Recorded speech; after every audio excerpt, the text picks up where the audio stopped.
I think having access to new media has really changed the way that we communicate with one another. It gives us the power to speak to hundreds, even thousands of people with the click of a button. You're instantly local and global simultaneously. And that's allowing for a lot more creative and intellectual discourse. I can use it anytime, anywhere. I use social media every single day of my life, multiple times a day. It's completely changing the way we interact with people and how we network.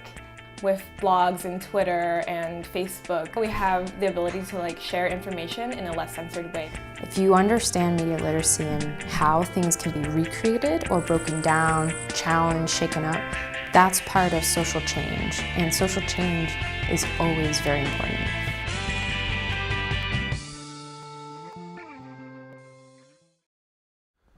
Youth in some ways are engaging in communications through new media in ways that schools have not caught up with yet. And there's nothing really in school that determines how students should learn that, and actually breaking it down and deconstructing it. The issue is that the pathways to those resources are not clear. So a lot of students aren't getting filmmaking programs or media programs or music programs in their high schools. They don't have none of that at school.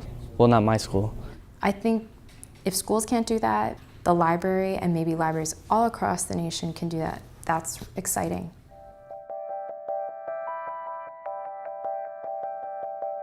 The library in San Francisco has a huge main library downtown in the Civic Center. We have so many free resources at the public library. We have access to computers, public computers, people can use the internet, work on their resumes, lots of free access to research and information. We always had specific teen collections and specific programming for teens, but we didn't always have a really clearly designed space that really made teens feel welcome. Currently, teenagers think of a library as a really boring place where people just read books and whatever. I think right now the center is just a couple tables and a banner that says Teen Center. Which is not a really cool place for teenagers to be at. The last time I looked at the statistics, we had about 370,000 or so library cards in San Francisco, and it's really about 27,000 or so teens in that group. But we'd really like more of them to have library cards, to visit the library more often, to feel comfortable, and to be able to do the things that they are most interested in. I'd like to see a sort of more permanent teen center with more technology. We're going to be able to make videos there, we're going to be able to make websites, do graphic design, we're going to be able to make music, all this cool stuff.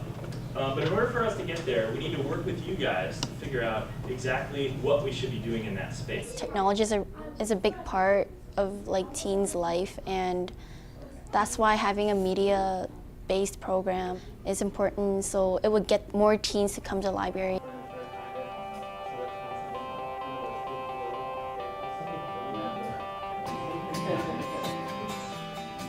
It's important for teens to plan the new Teen Media Center because sometimes adults don't know what's best for teens or what interests teens. As a youth advisory member, we have so far been in meetings sort of discussing what our vision is for the Teen Center and sort of talking about what the Teen Center right now is lacking and what we'd like to see there in the future. The center at the main library would represent what teens have chosen as their tools, their way to communicate, that the center would reflect their needs and ever-changing needs. Teens can actually come and experience some new technology they've never used. A lot of it is going to be studios and a lot of film equipment. Programs like Photoshop, Illustrator, Flash. A green screen, DJing, turntable. I've always wanted to be a DJ since I was little. If we have a sound booth, people who want to get into DJing, they could try it out. It's expensive to rent a studio, and they could just come here for free.